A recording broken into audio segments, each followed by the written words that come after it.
안녕하세요. 서울병원 정형외과 윤형문입니다.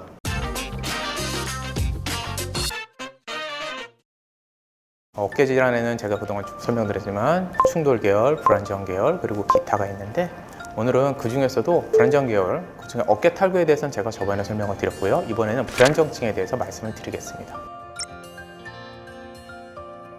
어깨관절은 이게 허공에 매달려 있어요. 이게 허공에 매달려 있잖아요. 그리고 중력에 의해서 계속 아래쪽으로 잡아 당겨지는 힘을 받게 됩니다. 그래서 어깨관절을 안정화시키려는 구조물이 굉장히 많아요. 더군다나 우리 몸에서 어깨가 가장 넓은 운동 범위를 가지고 있습니다. 500도 이상의 운동 범위를 가지고 있거든요. 그래서 그 주변을 싸고 안정화시키는 구조물이 굉장히 많습니다. 가장 기본이 되는 게 뼈죠. 상완골두와 관절 와는요 서로 이런 식으로 골프공과 골프티 같은 구조로 되어 있어요. 그래서 얘가 오목하게 들어가서 얘가 싹 들어가서 안정성을 이루는 구조로 되어 있고요. 그 주변을 부드러운 관절와 순이라는 조직이 있어가지고 얘가 쫙 달라붙도록 이렇게 잡아주게 됩니다. 그리고 그 바깥쪽으로 여러 인대와 힘줄이 상완골두랑 관절을 잡아줘가지고 안정성을 유지하게 되고요. 최종적으로는 바깥쪽에서 근육이 상호 보완 쪽으로 움직입니다. 즉 얘가 위로 당기게 되면 올라가게 될 거잖아. 그럼 밑에서 잡아주는 애가 있어요. 앞으로 나가게 되면 뒤쪽으로 당겨주는 애가 있습니다. 그래서 이러한 뼈의 모양, 관절화 순, 임대 힘줄 같은 정적으로 안정성을 만들어주는 것과 근육의 움직임에서 만들어지는 동적인 안정성이 같이 어우러져 가지고 관절의 안정성을 유지하게 되거든요. 이러한 게 깨지면 불안정성이 발생하게 됩니다. 이런 손상이 발생하는 원인으로는 탈구나 아니면은 외상 같은 급성기 손상이나 아니면은 운동선수 같은 경우엔 지속적으로 손상이 들어오거든요. 그게 누적이 돼가지고 발생하는 경우가 있습니다. 야구 선수의 투구 또는 배구 선수의 스매싱 또는 유도나 레슬링, 스파링 와중에 어깨가 계속 꺾이는 경우, 또 하나는 선천적으로 관절의 모양이 이상한 경우, 이러더라도 탈구가 잘 일어나고요. 아니면은 저희가 이제 뇌졸중 또는 뇌출혈 같이 뇌에 이상이 있어가지고 근육이 마비가 오는 경우에도 불안정성이 발생하게 됩니다.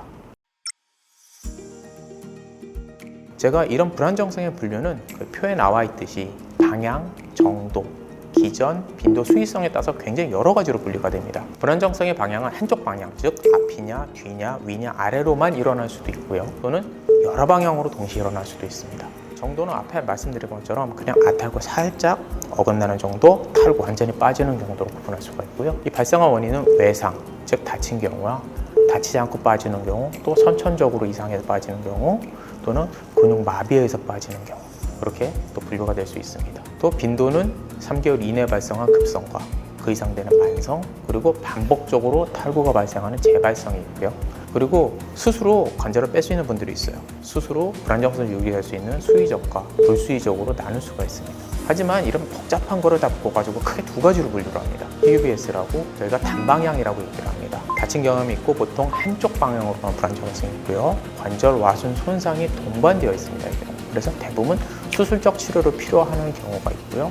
또 하나는 MDI 또는 AMBRII라고 외상 없이 발생하면서요 여러 방향으로 불안정성이 있고 대부분 이건 재활로 치료를 하고요. 만약에 수술을 하게 되면 하부와 앞에 회전근개 간격을 동시에 모아주는 수술을 합니다. 그냥 이런 경우 줄여서 다방향 불안정성이라고 저희가 얘기를 합니다.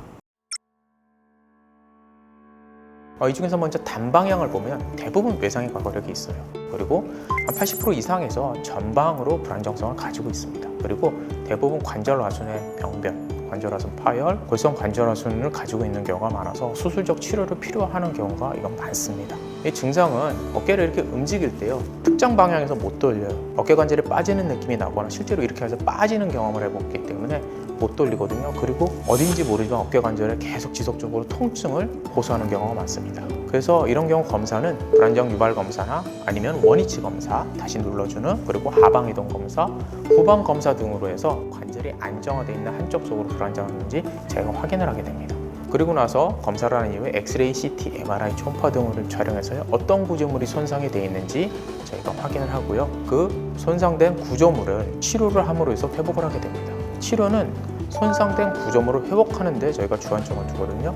그래서 검사상에서 명확한 구조물의 손상이 없거나 미약한 경우에는 재활운동을 먼저 하면, 즉 근육을 이용한 동적 안정성을 강화시켜가지고 안정성을 유지하는 쪽으로 먼저 해보고요. 검사상 명확하게 구조물이 손상이 있고 그로 인해서 불안정성이 야기된다 라고 저희가 판단을 하게 되면 수술적 방법을 통해서 구조물을 안정화시키는 쪽을 진행하게 됩니다. 보통 이제 관절하순이라는 구조물의 손상이 많고 찢어진 경우가 많기 때문에 저희는 이제 관절하순 봉합을 주로 하게 되는데요. 방법은 저희가 옛날처럼 어깨를 이렇게 열어가지고 수술하는 방법이 있고, 관절경으로 1cm짜리 구멍 한 서너 개 뚫어가지고 수술하는 방법이 있거든요. 이거는 환자의 나이, 성별, 활동 능력, 손상의 정도, 그리고 운동선수 같은 경우는 어떤 운동을 하는지에 따라 가지고 달라집니다. 대부분의 경우에는 관절경을 통해 수술하게 되는데요. 운동선수 같은 경우도 야구, 배구, 농구 같은 구기 종목은 주로 관절경으로 수술하게 되고요. 몸을 부딪히는 유도, 레슬링 쪽은 되게 열어가지고 완전히 단단하게 고정하는 쪽을 주로 선호하게 됩니다. 단방향 불안정성에 대해 설명을 드렸고요. 이제 여러 방향으로 움직이는 다방향 불안정성에 대해서 말씀드리겠습니다.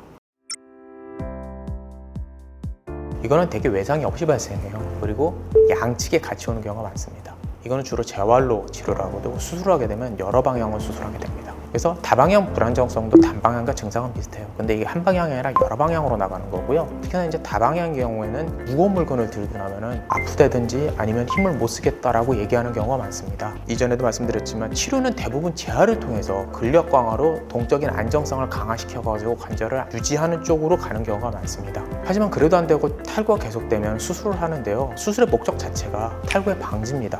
그리고 이건 한 방향이 아니라 여러 방향을 동시에 수술해야 되기 때문에 수술한 이후에 이 관절의 운동 범위 자체가 굉장히 많이 줄어들게 돼요. 환자분들이 많이 불편해하십니다. 하지만 수술의 목적 자체가 다시 빠지는 걸 막는 거기 때문에 저희는 그런 쪽으로 수술을 하게 됩니다. 그래서 마찬가지로 수술한 이후에도 재활을 해가지고 근력을 키우는 것을 말씀드리고요. 이제 제가 불안정성에 대해서 말씀을 드렸는데요. 불안정성이 계속 반복되는 경우에는 제가 얘기한 대로 관절하순 손상이 계속되고요.